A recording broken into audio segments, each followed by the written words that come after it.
Olá pessoal, tudo bem com vocês aí? Tô aqui finalmente para falar sobre as 5 primeiras partes de 100 anos de solidão, ou 5 primeiros capítulos. Muita gente perguntou o que são essas partes ou capítulos. Gente, são os recuos da impressão do texto, porque não tem, na verdade, não tem capítulo numerado, né? Nessa minha edição aqui, não são numeradas, eu acho que em quase nenhuma que eu vi. Em nenhuma, na verdade, que eu vi, os capítulos ou partes são numerados, mas, gente, não tem muito erro. Eu vou pegar uma parte aqui, olha só, não tem muito erro, fica fácil perceber que terminou uma página, que terminou uma parte e que tá começando outra, né, por conta desses recuos que tem aqui na folha, tá? Se você for virando, dá trabalho, né, mas se você for virando folha por folha aqui, você vai perceber que formam 20 partes. Eu tenho marcadas aqui, é difícil ver por causa do reflexo, mas são 20 partes que eu chamei de 20 capítulos, mas pode chamar como você quiser, tá? E hoje é o dia que eu tinha combinado de voltar para falar das 5 primeiras partes dessa leitura compartilhada. Eu venho tentando manter um pouquinho atualizado aqui a nossa página. Lá no History também eu falo um bocadinho de vez em quando. Não falo muito por lá, porque lá não é espaço para dar spoiler, né, gente? Lá fica complicado. Aqui a gente já pode falar um pouco mais. Então, se você não leu o livro, se você não está lendo o livro, você não quer saber spoiler, eu te recomendo que feche esse vídeo e volte uma outra hora. Depois que você já leu as primeiras 5 partes de 100 anos de solidão. Agora, se você não ligar para spoiler, eu não ligo muito. Eu esqueço, na verdade, depois o que eu ouvi falar a respeito do livro. Então eu assisto, mas... vai ter spoiler, tá, gente? Eu vou falar um bocadinho aqui da história, das personagens, desse texto maravilhoso. Eu tô muito apaixonada por essa história, muito apaixonada por essa narrativa do Gabo, que eu preciso contar pra vocês, ainda tô lendo O Amor nos Tempos do Cólera, também dele, e são narrativas diferentes. É claro que tem lá aquela pegada Gabo, né, forte nas duas, mas... esse livro aqui é muito especial e ao mesmo tempo tem aquele mesmo fundo, né? Aquele mesmo pano de fundo, aquela atmosfera, né? Que o Gabriel Garcia Marques cria pra gente, esse universo dele, ele é muito competente nesse aspecto, né? Isso pra mim é uma das características que mostra a genialidade de um escritor, na minha humilde opinião, tá? Quando o autor consegue criar uma história pra gente que passa além da narrativa, além do que está sendo descrito, além das personagens, cria uma atmosfera, como se fosse um mundo imaginário, um cenário imaginário. Eu não sei se por conta da minha imaginação, que é muito fértil, mas eu consigo criar essa atmosfera, e isso a gente consegue presenciar às vezes em várias obras do mesmo autor, essa mesma atmosfera. Proust é um exemplo disso, né? Você pode ler toda a série de livros de Em Busca do Tempo Perdido, você vai sentir aquela mesma atmosfera proustiana ali, tomando conta de tudo. E o Gabo também tem essa característica genial, na minha opinião, de arrastar o leitor para dentro dessa cidade imaginária que é Macondo, né? Desse universo muito particular que os cenários, as situações, as vivências, aquele fantástico acontecendo o tempo todo ali no meio do real, no meio do trivial, do banal do dia a dia, né? Isso é maravilhoso, isso é sem dúvida nenhuma das coisas que mais tem me impressionado nesse texto. Mas vamos lá, vamos falar um pouquinho, logo de cara a gente já começa com o primeiro parágrafo, né? A gente já fica sabendo que Coronel Aureliano está sendo, ou está prestes a ser fuzilado, né? Está de frente para o pelotão de fuzilamento. Então a gente já, de alguma maneira, a gente já fica sabendo como é que essa história termina, né? Com o fuzilamento aí de José Aureliano. É isso? É José Aureliano, gente? Ou é só Aureliano? Não sei. A gente já sabe que essa coisa de nome, eu nunca fui boa, ainda mais com um monte de nome igual assim, né? Coronel Aureliano Buendia. Começa assim. A gente começa sabendo já, e ele várias vezes a gente vai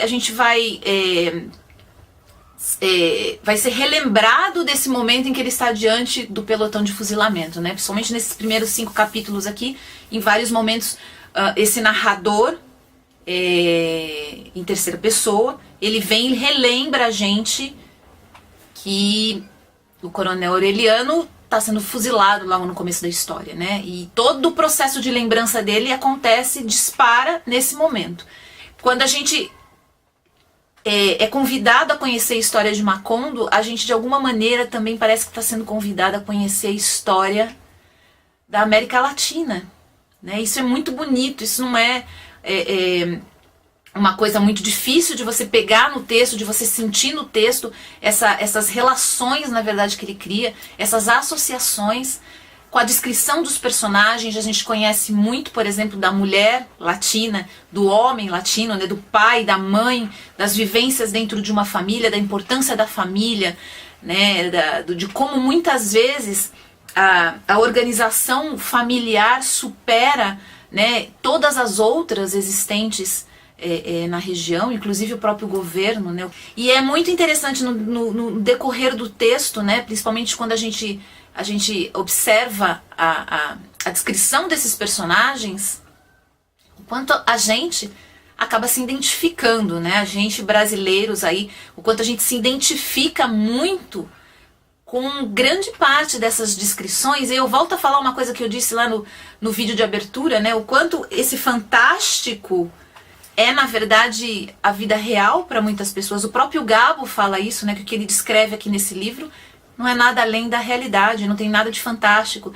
Em vários momentos, lendo a história desses personagens, eu me deparei com lembranças e memórias de momentos que eu vivi na minha infância, na minha adolescência, no interior aqui de São Paulo.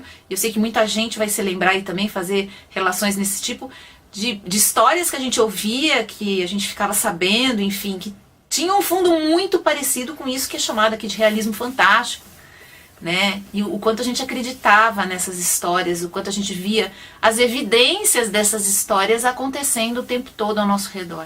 Não era algo fantástico, era algo muito real também, né? Falando um pouquinho aí sobre a estrutura incrivelmente bem montada aí das personagens do Gabo, né? Os nomes se repetem, eu não vou me dar o trabalho de ficar falando o nome aqui, porque vocês não vão entender quando eu falar José Aureliano, ou quando eu falar Aureliano José, ou quando eu falar em Aureliano, enfim.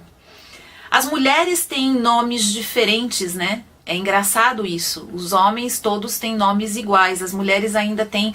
Talvez quando começar a mudar de geração eles vão se repetir os nomes, mas a princípio elas têm nomes diferentes, os homens não. E os homens buendias, né? Aqueles que são ali da mesma família. Isso já é uma característica interessante, né? Pra gente pensar. Aliás, uma coisa que não falta são associações que a gente pode fazer com a descrição dessas personagens, né? Quando o Gabo faz a descrição, ele conta quem são essas pessoas, né?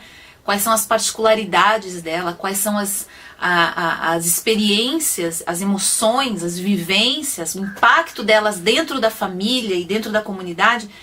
A gente sente que ele, na verdade, tá falando de arquétipos muito maiores, né? Dá para perceber que ele está descrevendo perfis sociais cuidadosamente planejados. Ou não, né? Eu ainda tenho essa dúvida lendo o Gabo, se esse foi um texto escrito assim de uma maneira muito despojada, o que dá muitas vezes a impressão, que pode ter trazido até esse tom de genialidade aí, né? Mas às vezes eu tenho a impressão que aquilo foi estrategicamente planejado para de uma maneira muito irônica, muito leve, muito tranquila, trazer uma realidade, mostrar uma realidade que talvez vista do lado de fora não pareça tão complexa, não mostre, né, aquilo que tem de mais forte. Isso é uma característica muito interessante nessas personagens do Gabo. Ele tem uma intenção, não sei se foi uma percepção só minha, mas eu percebo uma intenção muito forte dele de transmitir a força, a intensidade e a importância desses papéis dentro da sociedade de Macondo, que é um micro que representa o macro, né? É interessantíssimo sobre esse aspecto, a maneira como ele cria e ele revela pra gente as personagens e as aventuras dessas personagens. Elas vivem tremendas aventuras num quadrado, que é uma, como vamos dizer, né, num espaço extremamente reduzido, que é a casa dos Buendias, e ali acontece muita coisa, e dá a impressão que a gente está dentro de uma novela, né, a novela dentro do nosso estilo, aquilo que a gente chama de novela, né, com capítulos e episódios e situações engraçadíssimas. É muito bacana como através da ironia, do humor, do bom humor, o Gabo consegue relaxar o leitor, né, para que ele vá inserindo informações aí importantes. Eu visualizo isso como uma estratégia muito bem calculada. Pode ser que não, mas enfim. É interessante que ao mesmo tempo que a gente está com uma grande obra na mão, a gente não fica naquela tensão de estar lendo alguma coisa muito grandiosa, né? A gente não fica naquela... A gente fica muito à vontade, como se estivesse, como recebi um comentário até lá aqui na página, como se a gente estivesse numa mesa de cozinha, tomando um café com a família e trocando histórias, relembrando histórias de ancestrais, enfim. Existe uma informalidade que relaxa, que abre um canal de comunicação com o leitor muito familiar. E isso eu achei extremamente bem-vindo na narrativa, extremamente surpreendente para mim. Eu imaginava um texto muito mais hermético, muito mais fechado, mesmo estando lendo O Amor nos Tempos do Cólera. Eu imaginava que 100 Anos de Solidão era um texto mais robusto, fechado, um texto mais sério, uma narrativa que se impõe e que impõe um respeito para o leitor, e na verdade chega com uma informalidade, com uma leveza, com um humor que distrai, mas não perde em tamanho, não perde em consistência, né? Ao ler 100 Anos de Solidão, eu me lembro da falta de necessidade muitas vezes que existe para uma narrativa marcar, impressionar, ganhar corpo, vulto, né? De ser um texto hermético, um texto extremamente trabalhado, enfim. Há espaço para isso, mas também há espaço para um livro tão gostoso de ler como esse. Gente, eu estou muito bem impressionada nesses primeiros 5 capítulos. Eu quero que vocês deixem suas opiniões aqui nesse vídeo. Eu acabei não falando tanto da história como eu gostaria, mas, gente, eu acho que é tanto detalhe que eu não tenho nem como contar aqui. Eu acho que eu não tenho nem como começar. Mas se vocês quiserem discutir alguma coisa específica, eu tenho tentado fazer isso ao longo da semana aqui, com posts escritos, mas pode colocar embaixo nos comentários, vamos trocar ideia. Aqui é o espaço para trocar ideia mesmo, pra gente poder falar um pouco mais sobre essa experiência além dos 100 Anos de Solidão, tá bom, gente? É isso, eu queria falar tanto, acho que eu falei pouco, mas ao mesmo tempo eu falei muito já, é como sempre, como sempre. Semana que vem eu tô de volta, gravo mais um vídeo agora com os próximos 5 capítulos ou partes, né, que vai ser das 6 a 11, é isso? Sou péssima em conta desse jeito. E vamos continuar conversando aqui pelo Instagram, enfim, pelo canal que vocês preferirem. Uma excelente semana pra vocês. Semana que vem eu tô de volta, tá bom? Tchau, gente. Até mais.